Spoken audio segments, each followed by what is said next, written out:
Fisiología y Biofísica, Unidad Académica 1, Sistema Nervioso Autónomo e Hipotálamo.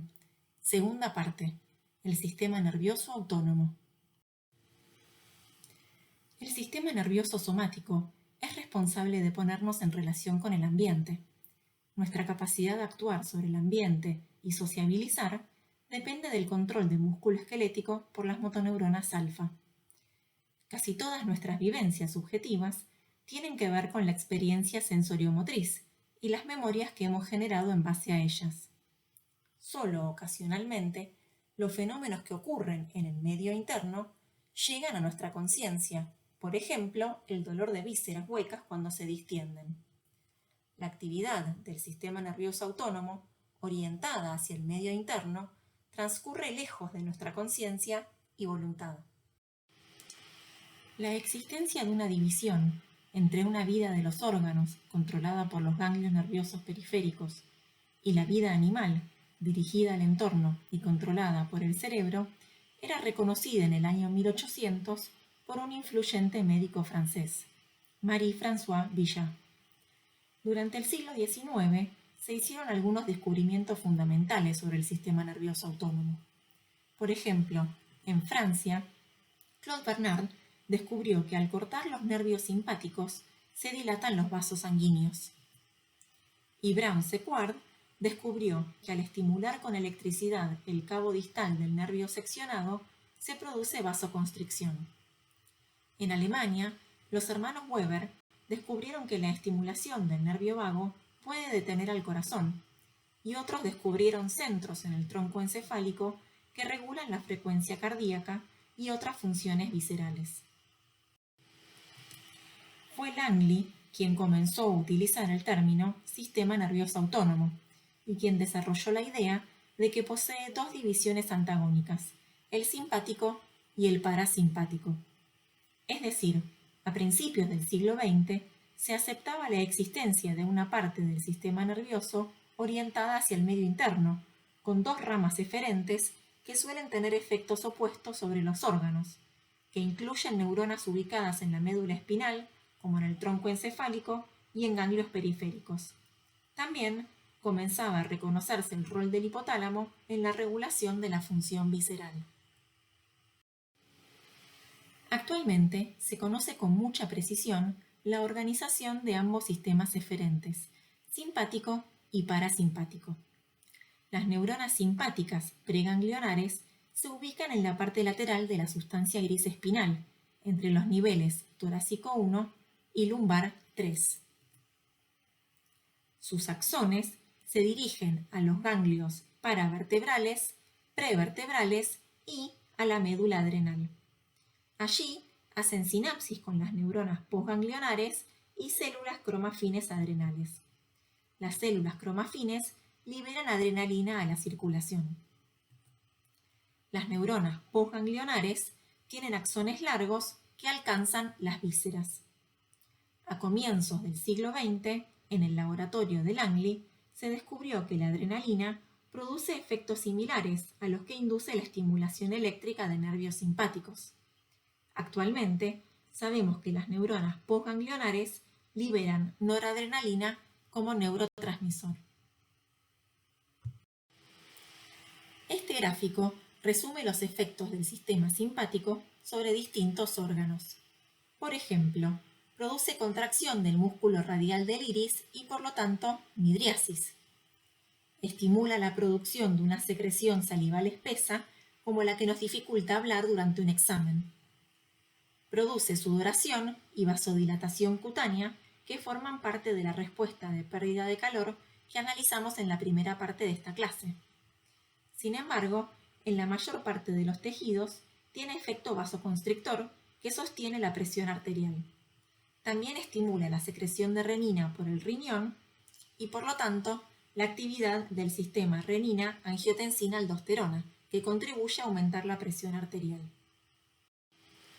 También aumenta la frecuencia cardíaca y la contractilidad del miocardio y relaja el músculo liso bronquial.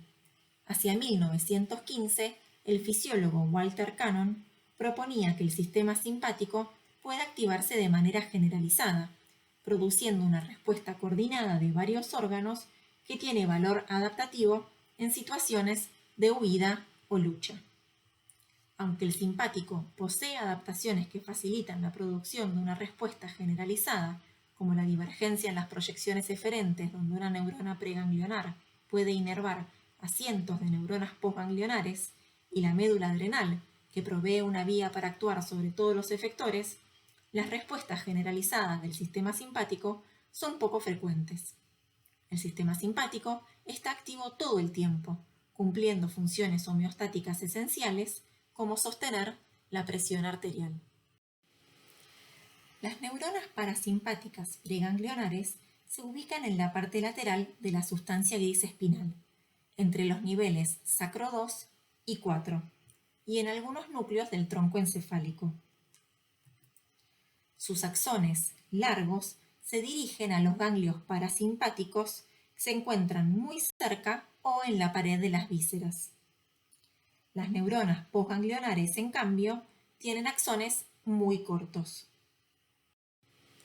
Un ejemplo paradigmático es el nervio vago, que promueve la inervación parasimpática de órganos en el cuello, tórax y abdomen. Los cuerpos de las neuronas preganglionares se encuentran en los núcleos del vago y ambiguo y pueden alcanzar blancos en el colon. Este gráfico resume los efectos del parasimpático sobre distintos órganos. Por ejemplo, produce la contracción del músculo esfínter del iris, es decir, induce miosis. Estimula la secreción de casi todas las glándulas exócrinas, incluyendo las de glándulas anexas del tubo digestivo como el páncreas, y promueve motilidad gastrointestinal. Promueve la evacuación de la vejiga y la erección, y tiene un potente efecto sobre el corazón, donde reduce la frecuencia cardíaca. Las descargas generalizadas del parasimpático son poco adaptativas y pueden producir un síncope vasovagal. Pueden ser desencadenadas por estados emocionales intensos y bruscos, por ejemplo, ante la visualización de sangre o por dolor intenso. La pérdida de conocimiento se debe a una caída brusca de la perfusión cerebral, explicable por la bradicardia, y también por otros efectos. En realidad, el síncope vasovagal tiene componentes que dependen del simpático, incluyendo una disminución del efecto vasoconstrictor, que, como explicamos anteriormente, contribuye a sostener la presión arterial. Al igual que el simpático, el parasimpático está activo todo el tiempo, regulando variables fisiológicas esenciales. Pero sus funciones suelen describirse en el contexto de la incorporación y conservación de energía, quizás por su rol protagónico en el funcionamiento del aparato digestivo. Un aspecto muy importante de la fisiología del sistema nervioso autónomo, especialmente en el contexto de la carrera de medicina, es que el simpático y parasimpático difieren en los neurotransmisores que utilizan en las sinapsis neuroefectoras. La relevancia de esta característica es que permite diseñar estrategias farmacológicas para actuar sobre un sistema sin afectar al otro. En el caso del parasimpático, las sinapsis neuroefectoras utilizan acetilcolina como neurotransmisor. Es interesante destacar que a fines del siglo XIX se pensaba que los efectos de estimulación eléctrica de un nervio sobre sus efectores eran mediados por transmisión eléctrica de un tejido a otro.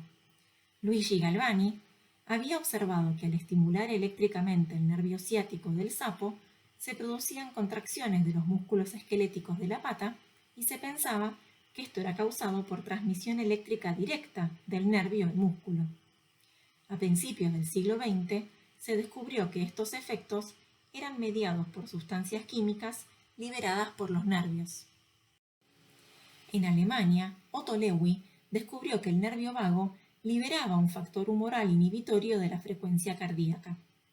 Utilizando corazones de sapo aislados junto con el nervio vago, observó que la estimulación eléctrica del nervio disminuía la frecuencia cardíaca. Recogió el fluido que bañaba el corazón bajo la hipótesis de que contendría una sustancia química que había sido liberada por el vago. Si fuera así, ese fluido provocaría la disminución de la frecuencia cardíaca en otro corazón aislado, y esto es efectivamente lo que ocurrió. Luego, en paralelo, con el inglés Henry Dale, identificaron a la sustancia liberada por el nervio vago y los nervios motores somáticos como la acetilcolina, hallazgo por el que recibieron el Premio Nobel en Medicina en 1936. Actualmente sabemos que tanto las fibras parasimpáticas preganglionares como postganglionares utilizan acetilcolina como neurotransmisor. En la sinapsis ganglionar, la acetilcolina se une a receptores nicotínicos de tipo 2. Ya veremos que las sinapsis ganglionares simpáticas también utilizan acetilcolina y receptores nicotínicos de tipo 2, de modo que los sistemas eferentes autonómicos no difieren mayormente a nivel de la transmisión ganglionar. Es a nivel de la sinapsis neuroefectora que el simpático utiliza un neurotransmisor diferente, que es la noradrenalina. En las sinapsis neuroefectoras parasimpáticas, la acetilcolina se une a receptores muscarínicos. Existen al menos 5 receptores muscarínicos diferentes. Los tejidos efectores autonómicos pueden expresar más de uno de ellos, pero en algunos casos un tipo es dominante. Por ejemplo, la estimulación de receptores M2 es responsable de la disminución de la frecuencia cardíaca que causa el nervio vago. Receptores M1 provocan la contracción del músculo liso en la pared vesical, promoviendo la micción. Y receptores M3 estimulan la motilidad y secreción gástrica. Es interesante que los receptores M3 pueden relajar el músculo liso en otros tejidos blancos, por ejemplo, a nivel vascular. Allí, la acetilcolina activa receptores M3 en células endoteliales y es la liberación de óxido nítrico por el endotelio lo que causa la vasodilatación. En el siglo XIX se caracterizaron los efectos de extractos de médula adrenal sobre los tejidos. Hokichi Takamine aisló la sustancia activa de esos extractos en 1901 y la llamó adrenalina. En esa época se descubrió también que la estimulación de nervios simpáticos producía efectos fisiológicos similares a los de la adrenalina y se propuso entonces que los nervios simpáticos liberaban una sustancia química similar a la adrenalina. Quien propuso por primera vez esta hipótesis fue Thomas Elliot en 1904. Thomas Elliot era un estudiante del laboratorio de John Langley. Se suele considerar a esta publicación como la primera en manifestar claramente la hipótesis de la neurotransmisión química, pero la idea no fue apoyada en el laboratorio de Langley. Elliot abandonó la ciencia y fue finalmente Otto Lewy quien hizo el experimento clave que demostró la transmisión química desde el nervio vago en el corazón. Actualmente sabemos que las terminaciones simpáticas postganglionares liberan noradrenalina y que tanto la noradrenalina como la adrenalina liberada por la glándula suprarrenal se unen a los mismos receptores llamados alfa y beta, de los cuales existen varios subtipos. Los efectos del simpático sobre el corazón son principalmente aumento de la contractilidad y frecuencia cardíaca y están mediados por receptores beta 1. En tanto que el efecto vasoconstrictor, debido a la contracción del músculo liso arteriolar, es mediado por receptores alfa 1. Actuando sobre receptores beta 2, la adrenalina y noradrenalina producen otros efectos del simpático, como la relajación del músculo liso bronquial y el aumento de la generación y liberación de glucosa a la sangre por el hígado. La visión de que las neuronas simpáticas postganglionares utilizaban exclusivamente noradrenalina como neurotransmisor fue un dogma durante décadas, pero luego se descubrió que existen neuronas en los ganglios simpáticos, inervadas por neuronas preganglionares simpáticas, que liberan acetilcolina sobre sus efectores. Esta excepción dentro del simpático es llamada simpático-colinérgica e inerva glándulas sudoríparas secrinas que producen sudor con fines termorregulatorios. Este efecto del simpático colinérgico se asocia a vasodilatación cutánea, provocada por mecanismos indirectos, como la liberación de calicreína por las glándulas sudoríparas. La calicreína promueve la formación local del péptido vasodilatador bradiquinina y además receptores muscarínicos promueven la liberación de óxido nítrico por el endotelio vascular y este actúa como un relajador del músculo liso vascular. Repasemos entonces las ideas centrales sobre la neurotransmisión en las vías eferentes autonómicas. La sinapsis entre la neurona preganglionar y posganglionar, tanto en el simpático como en el parasimpático, utilizan acetilcolina como neurotransmisor y receptores nicotínicos de tipo 2. La sinapsis neuroefectora parasimpática utiliza en todos los casos acetilcolina como neurotransmisor y receptores muscarínicos. La sinapsis neuroefectora simpática utiliza en casi todos los casos noradrenalina como neurotransmisor y receptores alfa o beta. A sus efectos se suman los de la adrenalina circulante, que actúa sobre los mismos receptores. Algunas sinapsis neuroefectoras simpáticas utilizan acetilcolina como neurotransmisor y receptores muscarínicos postsinápticos y causan sudoración y vasodilatación cutánea. Los diferentes neurotransmisores y receptores expresados a nivel de sinapsis neuroefectoras autonómicas brindan la oportunidad de actuar farmacológicamente de manera específica sobre dicha sinapsis. Las terminaciones presinápticas de las neuronas postganglionares, tanto del simpático como parasimpático, se presentan como dilataciones a lo largo de las ramificaciones del axón, conocidas como varicosidades. A medida que el potencial de acción recorre el axón, se abren canales de calcio voltaje dependientes en cada varicosidad, y esto causa la liberación de neurotransmisor. En muchos tejidos efectores es difícil reconocer un sitio postsináptico especializado asociado a cada varicosidad, y se supone que el neurotransmisor alcanza sitios relativamente alejados. Este tipo de neurotransmisión es llamada por algunos autores transmisión por volumen, para diferenciarla de las típicas sinapsis glutamatérgicas y GABAérgicas centrales y también de la sinapsis neuromuscular, donde cada terminación presináptica está en contacto con un sitio altamente especializado en la célula postsináptica. La maquinaria de síntesis y almacenamiento de la sinapsis neuroefectora autonómica es similar a la descrita en otras sinapsis colinérgicas. La colina acetiltransferasa cataliza la síntesis de acetilcolina, que es almacenada en vesículas sinápticas mediante un transportador específico vesicular. Los receptores muscarínicos se dividen en dos familias. Los M2, M4 señalizan reduciendo los niveles de AMP cíclico, mientras que los M1, M3 activan la cascada de inositol trifosfato y aumentan la concentración intracelular de calcio. En algunos tejidos, como el endotelio vascular, la activación de receptores M1, M3 produce la activación de la óxido nítrico sintetasa. Dado que el óxido nítrico difunde libremente a través de las membranas, puede llegar a células que no reciben inervación directa del sistema nervioso autónomo, complementando los efectos de la acetilcolina, como ocurre en la vasodilatación del tejido eréctil. También es común que la acetilcolina se colibere con otros neurotransmisores, en general peptídicos, como el péptido intestinal vasoactivo, que pueden tener efectos complementarios a los de la acetilcolina sobre las células efectoras.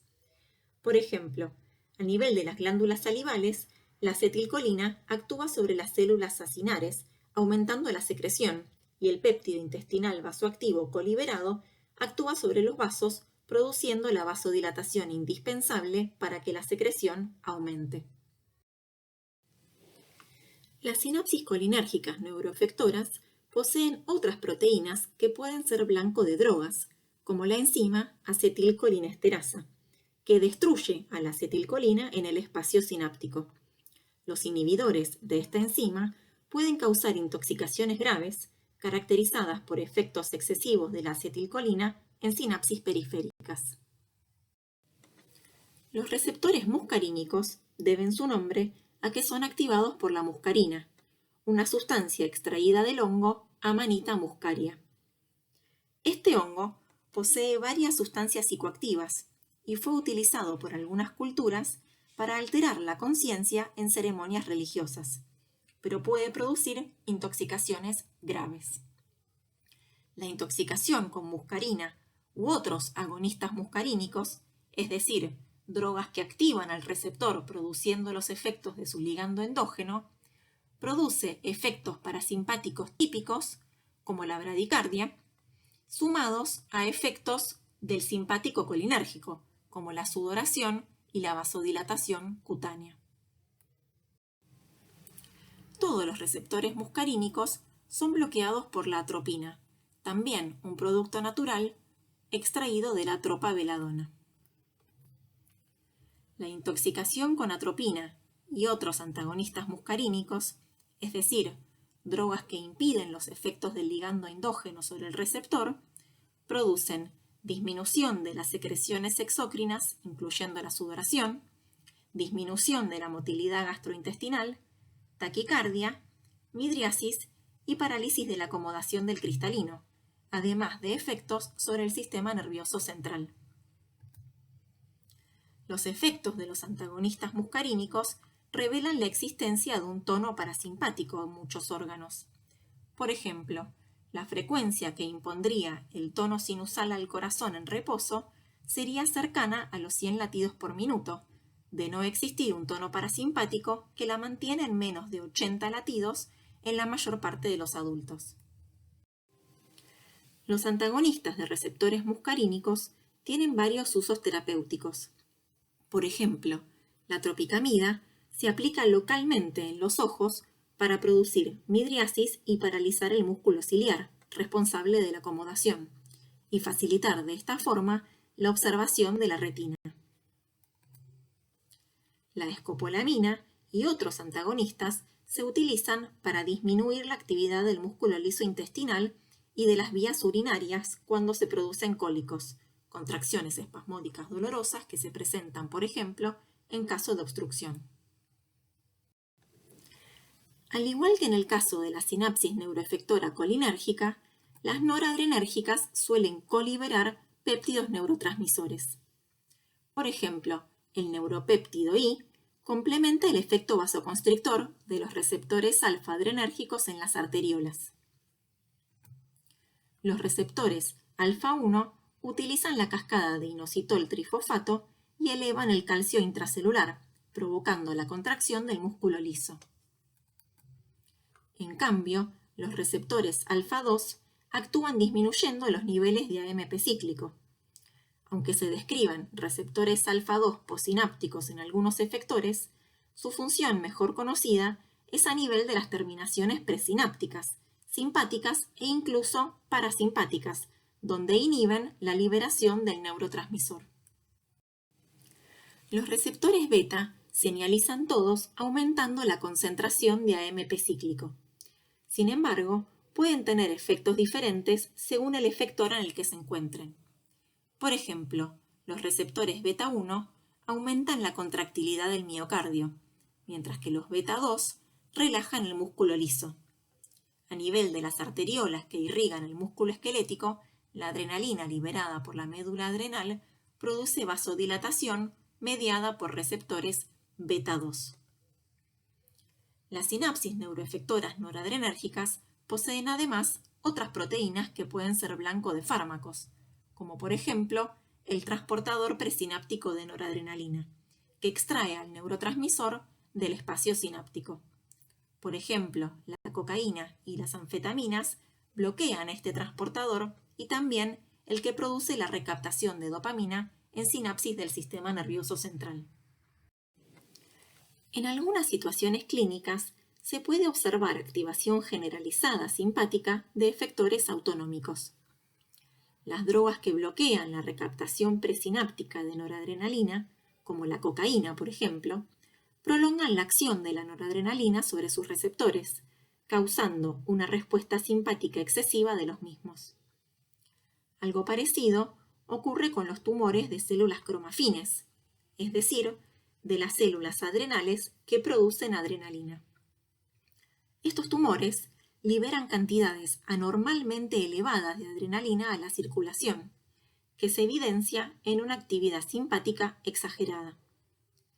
Cabe destacar que en estos casos es la respuesta simpática adrenérgica la que se manifiesta clínicamente, como midriasis, taquicardia y broncodilatación. En estos casos no se presenta la vasodilatación cutánea y sudoración, que son mediadas por el simpático colinérgico, aunque sí se presenta sudoración mediada por glándulas apócrina en axilas y palmas de las manos, que son estimuladas por receptores adrenérgicos. Existen numerosos fármacos agonistas y antagonistas de los receptores alfa y beta, y algunos de ellos de gran utilidad clínica. Los antagonistas de receptores alfa-1 impiden el efecto tónico vasoconstrictor de la noradrenalina sobre las arteriolas, causando una disminución de la presión arterial. Aunque actualmente no se los usa clínicamente para tratar la hipertensión arterial, este efecto revela la existencia de un tono simpático sobre los vasos. En la clínica, sí se utilizan los antagonistas beta-1 para tratar la hipertensión arterial. Estos fármacos reducen los efectos estimuladores del simpático sobre el corazón y de la secreción de renina por el riñón. Recordemos que la renina activa una cascada de fenómenos que deriva en un aumento de la presión arterial. Los antagonistas de receptores beta también reducirían la presión arterial por sus efectos sobre sinapsis ubicadas en el sistema nervioso central. Finalmente, mencionaremos que son muy utilizados en la clínica los agonistas de receptores beta-2. Se los utiliza para relajar el músculo liso bronquial, por ejemplo en el tratamiento del asma, y también para relajar el músculo liso uterino, cuando se presentan anticipadamente contracciones durante el embarazo. Repasemos entonces las ideas centrales sobre la neurotransmisión en las vías eferentes autonómicas. Los efectos del neurotransmisor, ya sea acetilcolina o noradrenalina, dependen del receptor que exprese el efector. Por ejemplo, en el músculo liso vascular, los receptores alfa-1 provocan contracción, mientras que los beta-2 inducen relajación. Algunos efectos de las sinapsis neuroefectoras son mediados por cotransmisores o por la liberación de mediadores químicos por los efectores. El sistema nervioso autónomo tiene una actividad continua que se manifiesta como un tono sobre algunos efectores.